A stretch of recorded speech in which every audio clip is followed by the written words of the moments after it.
So Sonic Frontiers has been out for about a year and quite a lot has happened in that time. We got a new Netflix show, Sonic Prime, which is just okay in my opinion, but it obviously wasn't made for me. That Sonic and Shadow fight did go crazy though, don't get it twisted. That's one. Ah, he's so cool! We also got Sonic Superstars, a brand new 2D Sonic game, which I'll cover in the future, but the thing that caught my eye the most was the reveal that Sonic Frontiers was going to get 3 free content updates throughout 2023. And to be honest, I was really looking forward to this. While I didn't think Sonic Frontiers was amazing or anything, I still had a ton of fun with it despite its issues, so I was down to have an excuse to play the game again.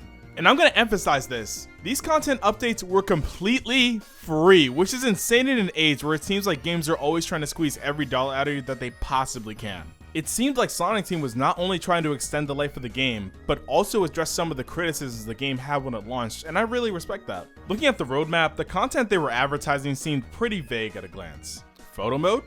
Okay, pretty standard. Sonic's birthday. Whatever that's supposed to mean.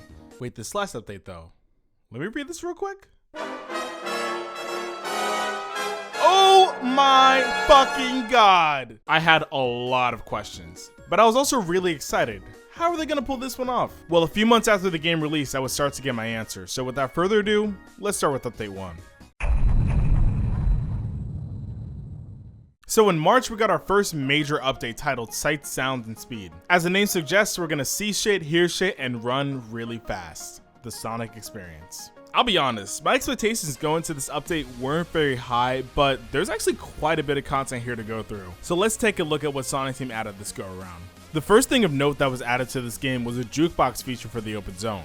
Now if you hop into the game, you'll find a bunch of these orange music notes scattered around each of the 5 islands, and they all contain music from across the series' history, from Sonic CD to Sonic Forces. You can play any song you want by holding down right on the D-pad to pull up the playlist, and you can even loop your favorite song by enabling the options menu. There are some great choices here, but also some highly questionable ones. Seriously, Mushroom Hill? Who's listening to this? I'm just glad this feature was added regardless. I found myself listening to a select few of these songs because some of them fit really well with you running around these landscapes at the speed of sound.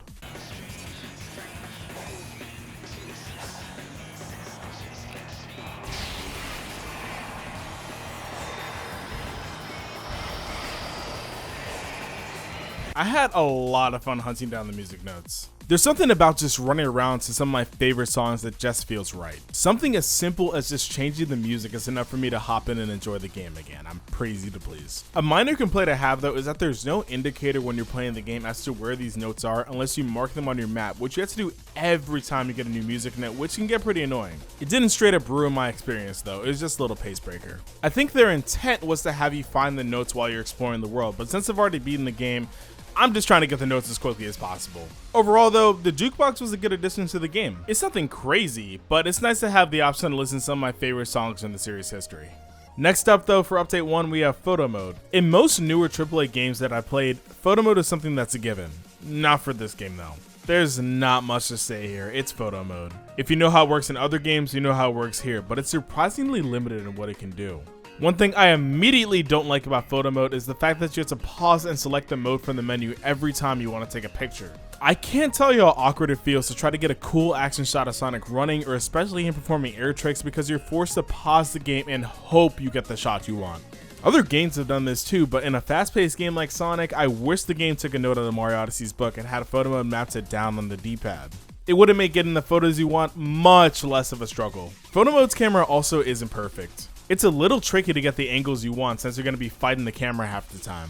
I'm not the type person who uses photo mode a lot anyways, well, unless it's for Spider-Man, but it has little things that limit what kind of photos you can take, which I can imagine is disappointing for those who are into this sort of thing. Also, photo mode only has like 7 filters, but I don't really give a shit about that, and I don't think you do either, so we're going to move on. This update also came with 2 brand new challenge modes, Cyberspace Challenge and Battle Rush, and these are 100% the highlight of this update for me. Let's start with Cyberspace Challenge. So Cyberspace Challenge has you racing through each of the 4 islands' respective cyberspace stages back to back, and I was a huge fan of this when it came out.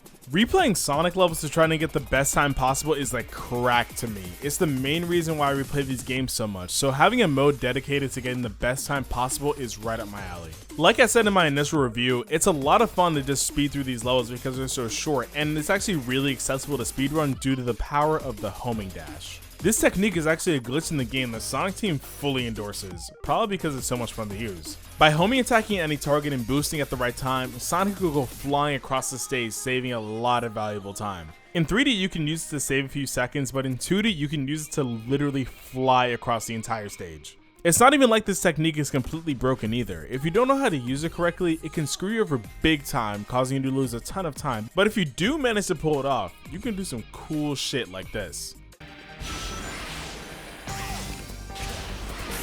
She's really good. Long story short, the homing dash is sick, and I hope they keep it for the next game. You have the choice of running through a specific island set of cyberspace stages or going through all 30 stages in a row if you're feeling bold enough. And if you S-rank all the challenges, you get access to the power boost in cyberspace, which makes you move way faster in 3D stages. In 2D, not so much, but you can't win them all. My favorite thing they added to cyberspace though, the ability to input a button combo to instantly restart these levels. Thank God. Restarting the stages was already quick in the base game, you just have to pause the game to restart. But now, by holding down both triggers and hitting the touchpad if you're playing on PlayStation, you can instantly restart if you fuck up, which I really appreciate. This feature should honestly be in every Sonic game moving forward, because it keeps the flow of stages intact instead of breaking it by going to the pause menu to restart. And it's not just exclusive to cyberspace, no, every challenge mode in the game has this feature, and because of that, I hope the devs get the sloppiest top imaginable for this. Not for me though. Okay, this is getting awkward, let's move on. Battle Rush mode.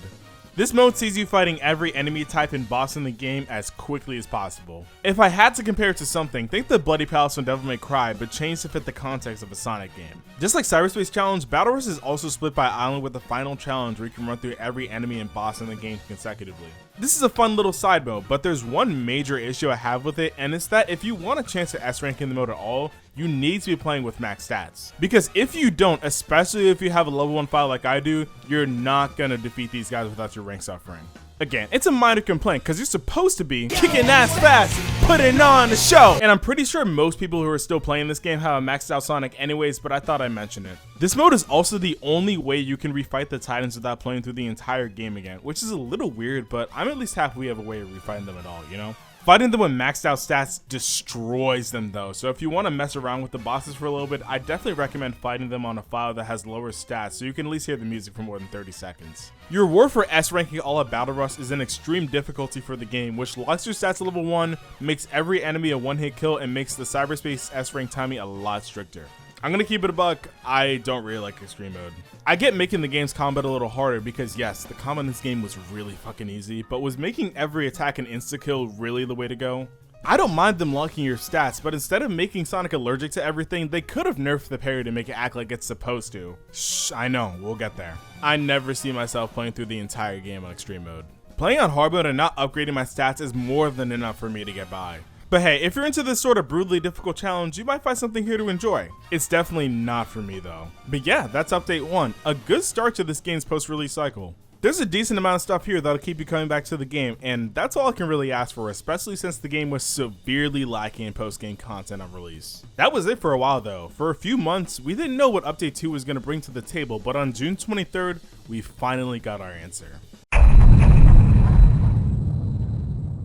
Happy birthday, Sonic, you old fuck. Update 2 was all about celebrating the franchise's 32nd anniversary, so we got some birthday themed surprises as well as a ton of new content that completely changed the game. In spoiler alert, Sonic Team cooked with this update. Alright, where do I start? The first thing you'll immediately notice is that this really ugly birthday filter was added that takes up an uncomfortable amount of space on the screen. Thankfully though, you can turn it off, so this is the only time we're going to be seeing it in this video. Thank God. The only drawback to turning off the birthday filter is that you miss out on a mix that only plays when you have it enabled, and there are some deep cuts in here. Sonic R, Sonic Advance, Knuckles Chaotix. Guys, they remember Knuckles Chaotix. They did that for us. Door into Summer never plays though, and that makes me sad. There's also new birthday outfits for all the characters that look goofy as hell in cutscenes. 24 music notes were also added to each of the islands, so there's even more to collect now and more bangers to listen to. Now for the big changes, and there's a lot of them to go over. The first major change is that you have the options to enable a setting and the options to not only maintain your speed when you jump, but also set your jump deceleration as high or low as you'd like, and those two changes alone completely change how you play the game. I said in my review that the biggest issue with the controls is that you lose your speed whenever you jump, but now that's not an issue anymore, and oh my god, it feels so good.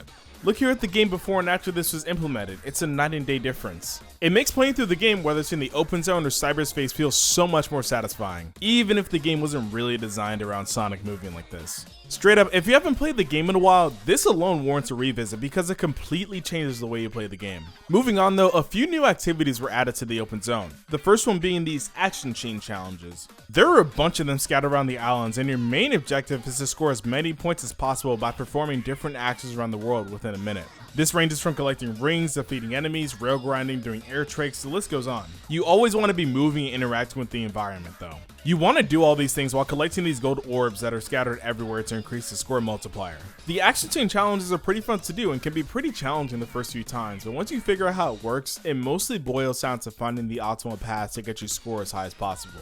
It'll take some time, but by S-ranking all the action chain challenges in the game, you're rewarded with the spin dash. And oh my god, I've missed it so much. It's great to see it make its return, but it functions more like a boost than anything else. What makes it different from the boost though is the fact that the spin dash has different properties that send you flying across the map.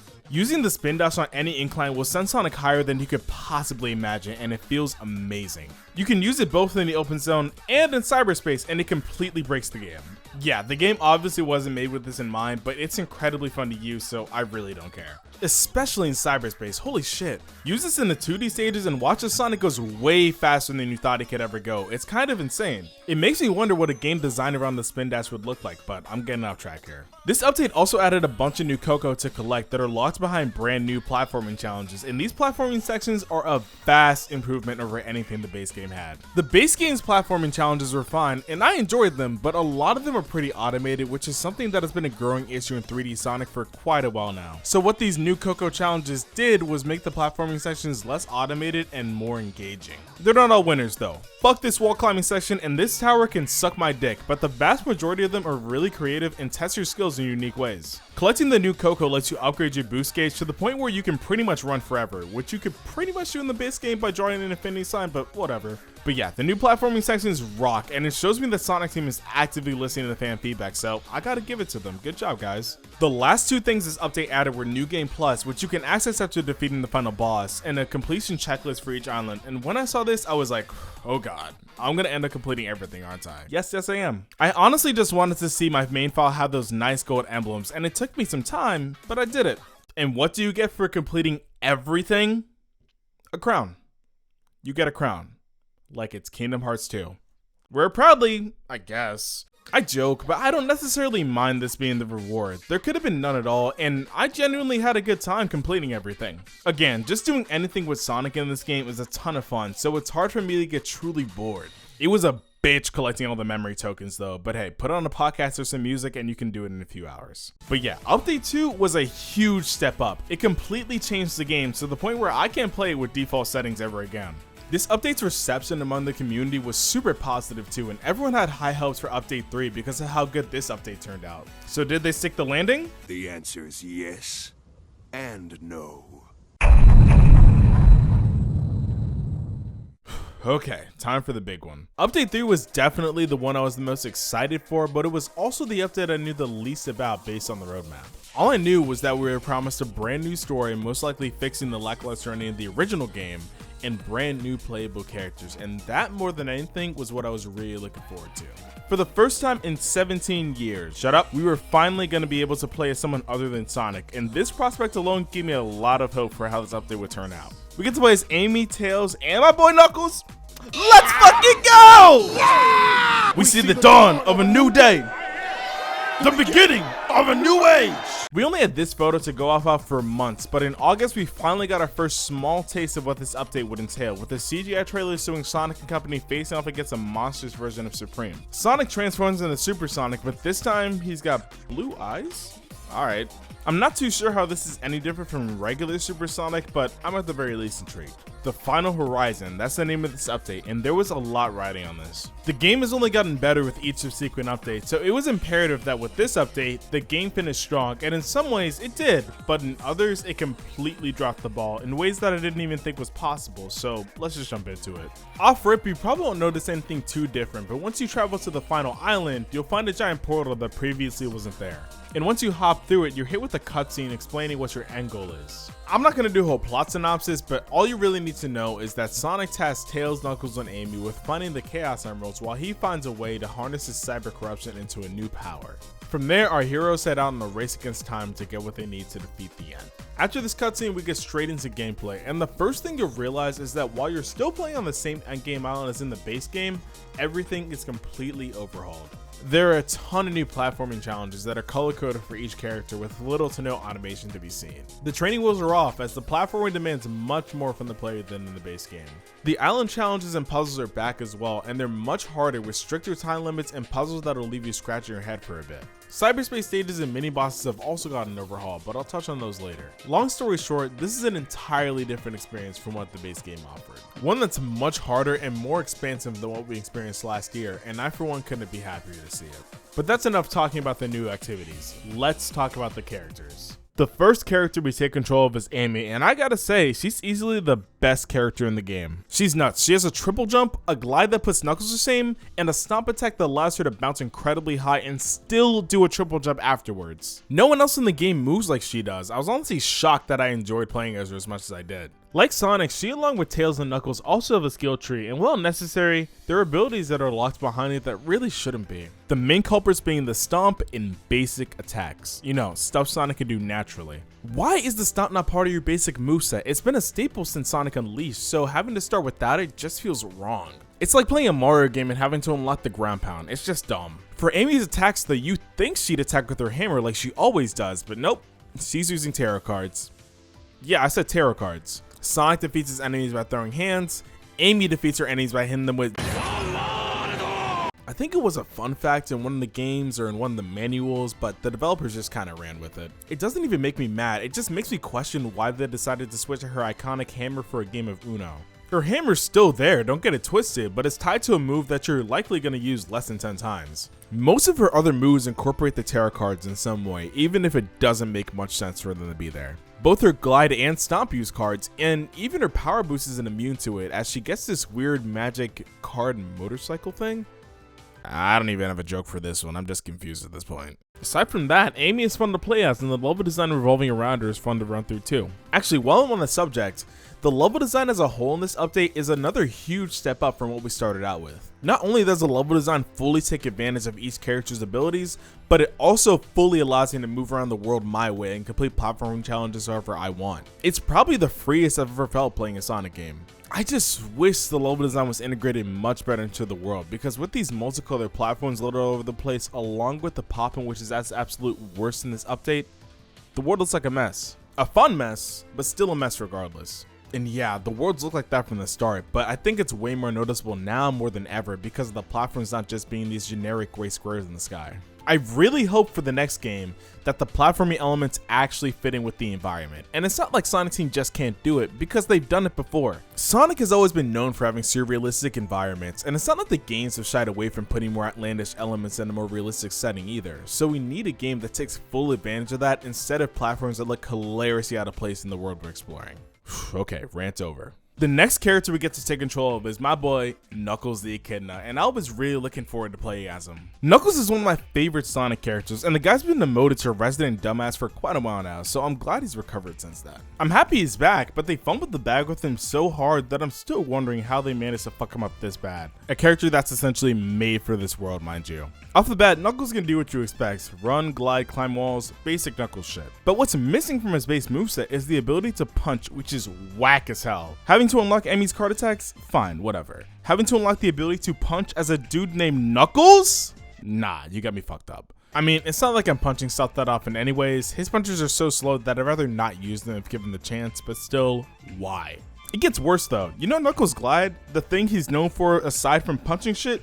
Well, it's a six-pack of ass in this game. Knuckles has the stiffest glide I've ever seen him have in a Sonic game. The guy struggles to turn more than 45 degrees, but that's not the worst part of it. No, the worst thing about it is that he for some reason has this 2-second startup animation anytime you initiate a glide, and this animation locks you in place, killing all sense of flow you could dream of achieving with this character. And don't worry, this isn't the only time we're gonna... What? They updated and fixed what in the game?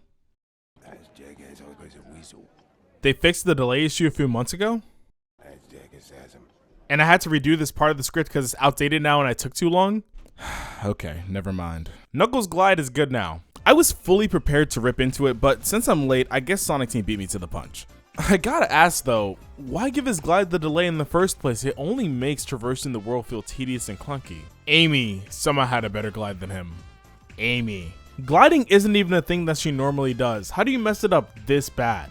Although the glide was fixed, that's not the only move in the game that has this issue because the stump also has it, and for that reason alone, I never use it. Playing as Knuckles feels like I ordered a steak at a restaurant and by the time the food comes, it's burnt to a crisp, but there's still the tiniest piece of meat in the corner that's perfectly cooked. Hey, at least the meat was free, I guess. I guess it's not all bad though. Knuckles can actually infinitely gain height by spamming the jump button and punching in the air. It was a little easier before the update because of the glide delay, but you could still perform it perfectly fine. This is the second time Knuckles had an infinite jump glitch, by the way. Did you know that? The second time in less than a decade. Let that sink in. We should be trying to avoid comparisons to this game at all times, but I guess we're paying homage to it in the Final Horizon. All in all, Knuckles isn't terrible to play as. It's just that I was expecting much better since his abilities are perfect for exploration, but that's not what I got. As it stands, I'm just gonna have to live with the fact that Knuckles hasn't been done justice in any of the games outside the animated short that came out before Frontiers released. Let's just move on. I'm tired of talking about this. Tails is up next, and he's about as broken as you think he'd be.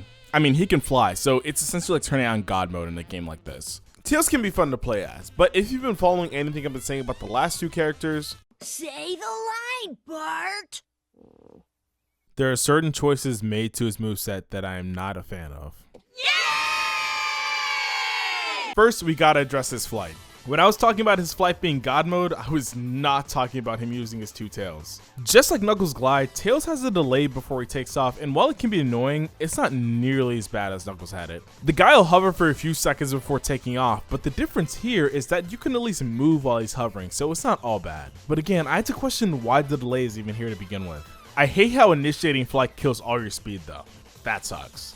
Tails also can't infinitely gain height before he gets tired. He has a set height he goes to while flying before he descends to the ground. Now, I understand why they did this. If Tails could gain height infinitely, there would be no challenge whatsoever, but at the same time, the default height he's allowed to reach sucks compared to other versions of the character. We got a pretty crazy substitute for it though, in the form of the Cyclone from Sonic Adventure 2 as his power boost. This mech not only allows you to fly across the entire map at a speed that would make Sonic blush, but it also allows you to fly as high as you'd like, destroying any sort of challenge the developers intended for this character. And guess what? Since it's tied to your boost gauge, you can just draw an infinity sign so you can just infinitely fly across the entire map.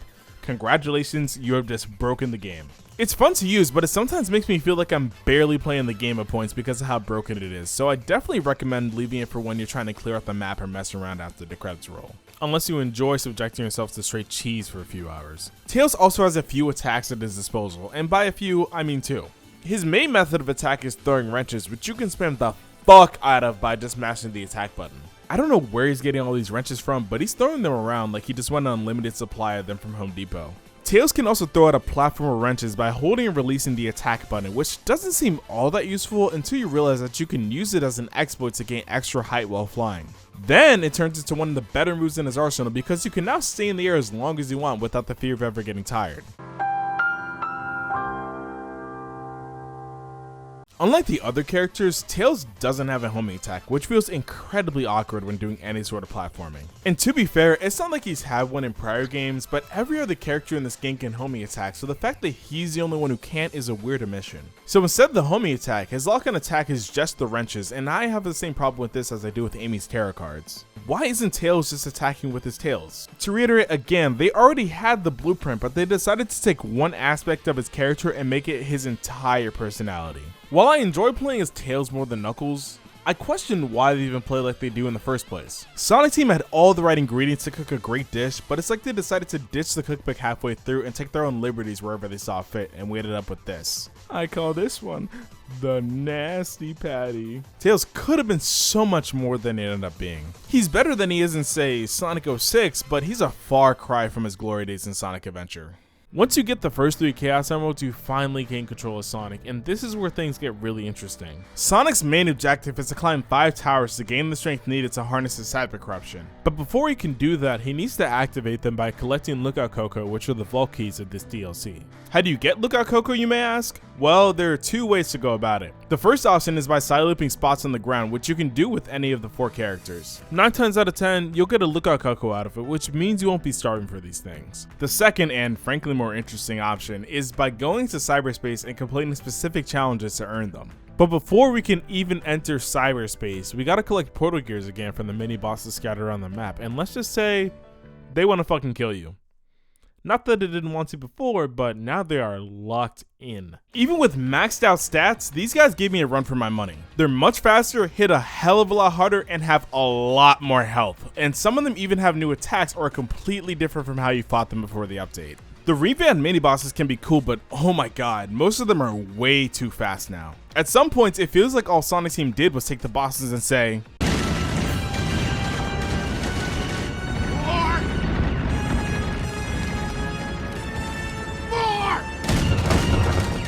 it can be super annoying trying to damage these guys just because of how fast their attacks come out, so prepare to eat shit a lot. It's the main reason why I don't even bother fighting the mini bosses with anyone other than Sonic, because the other characters simply don't have as many options as him when it comes to combat. Sonic already doesn't have that many moves as is, so imagine fighting these guys as someone like Knuckles who only has like 3 attacks, most of which is just spamming the square button.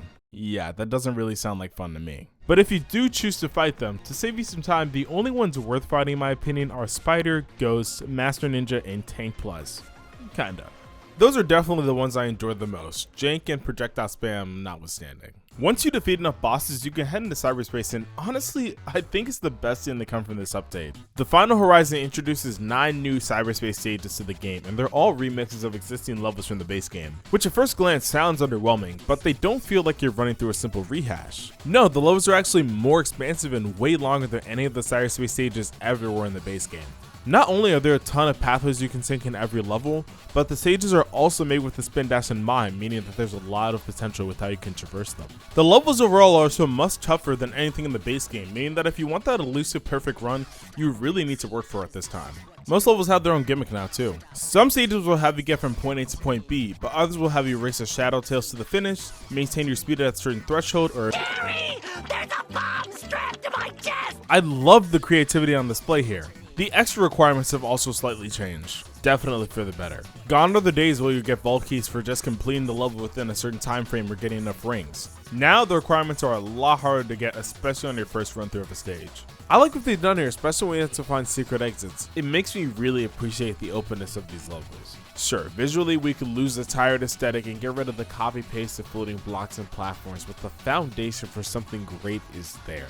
I can only hope Sonic Team expands on this for the next game, but for now, color me impressed. Moving on, when you collect enough Lookout Cocoa, the main objective shifts to you climbing each of the 5 towers like I mentioned before. And these, without a shadow of a doubt, are the hardest platforming segments in the entire game. There are no checkpoints, 0, so one wrong move will send you falling all the way to the ground. It's a grind and a half. On my first playthrough, I struggled hard, and there were multiple points where I just wasn't having any fun. The difficulty spike was honestly a huge wake-up call that I needed to lock in if I wanted to finish this DLC. The level design can be very disjointed, but it's usually not too hard to figure out where you need to go next. However, there were a few key sections that I despise going through. The biggest offender I can immediately think of is these light fixtures. So what the game wants you to do is jump off the rail, homing attack, and quick side loop these lights to activate a spring or pulley for you to advance. Sounds simple enough, and it should be, but it's not. And it's for the most bullshit reason too, because the quick side loop doesn't put you right back on the rail after you initiate it. So what ends up happening is you finish the animation nowhere near the rail, which leads to you falling down the tower, losing a significant amount of progress. That kind of inconsistency really annoys me. I'm being punished for just trying to proceed up the tower, and it hurts every single time. As long as you persevere though, you will eventually reach the top. The top of each trial tower holds a Cocoa representing the deceased pilots of the Titans you fought throughout the game. And they all give you different challenges to complete, ranging from, wow, that was easy, to, if I lose again, I'm putting a hole through my fucking monitor! The first 4 trials have you fighting souped up versions of enemies you fought throughout the game. And by souped up, I mean they just did cocaine. Their attacks and animations are sped up considerably, just like the mini-bosses. Have you ever thought how fun it would be to fight those annoying shield enemies at 10 times speed with a time limit and none of your skills? No? Well, too fucking bad. That's the worst of the bunch, so the rest range from annoying but doable to something I can do in my sleep. Go to sleep!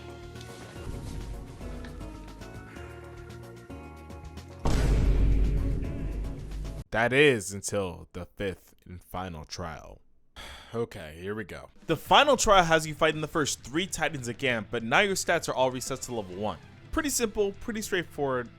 Okay, so what's the problem? The problem is that Sonic Team listened.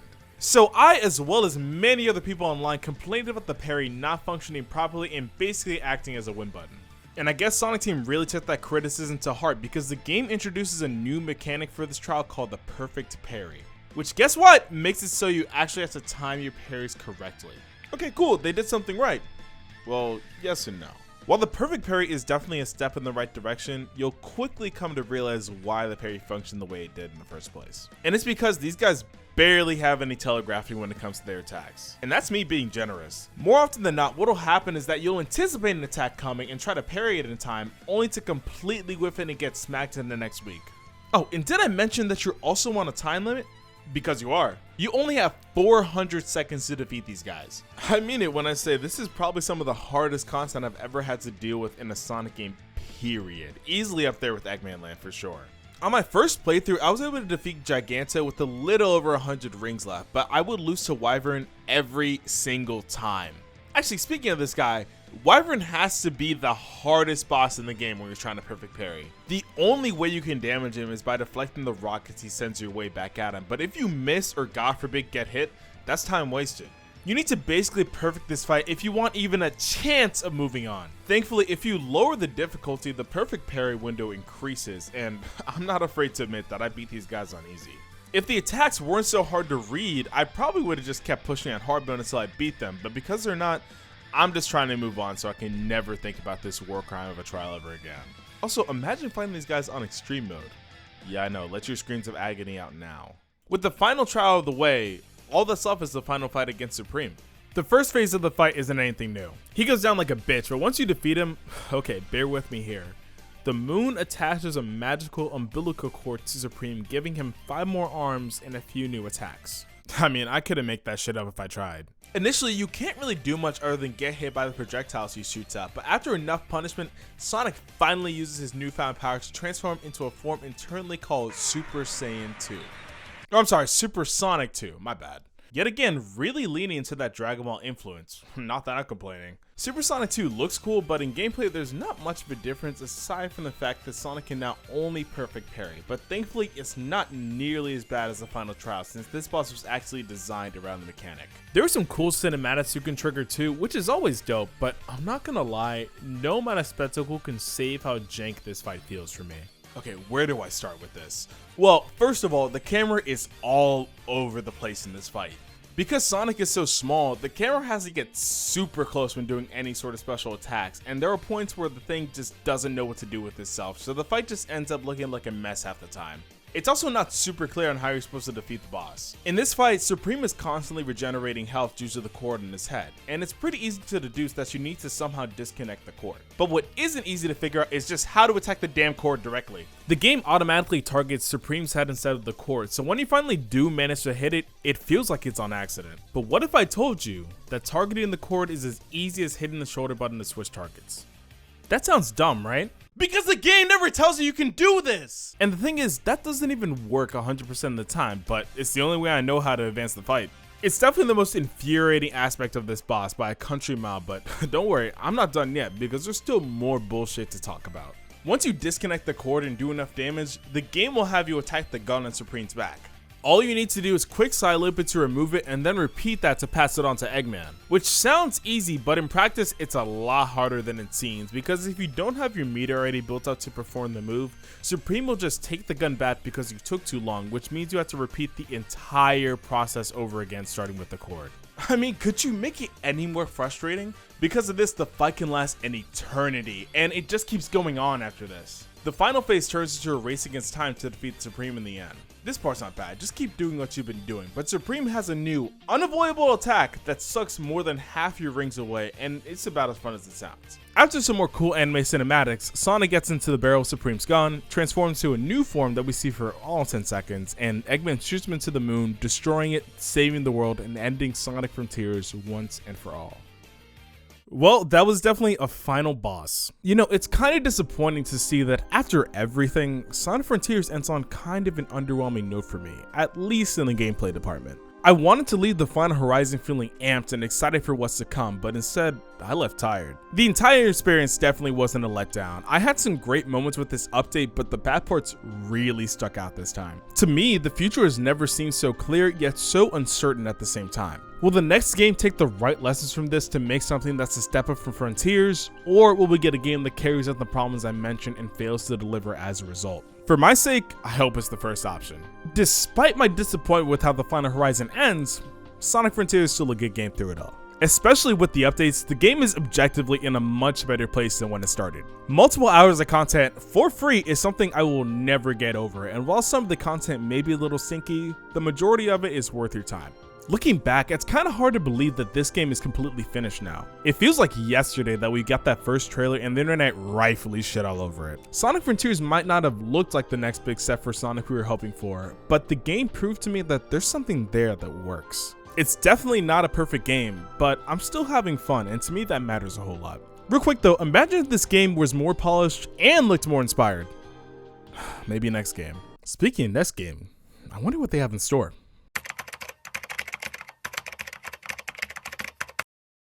Oh, god damn it!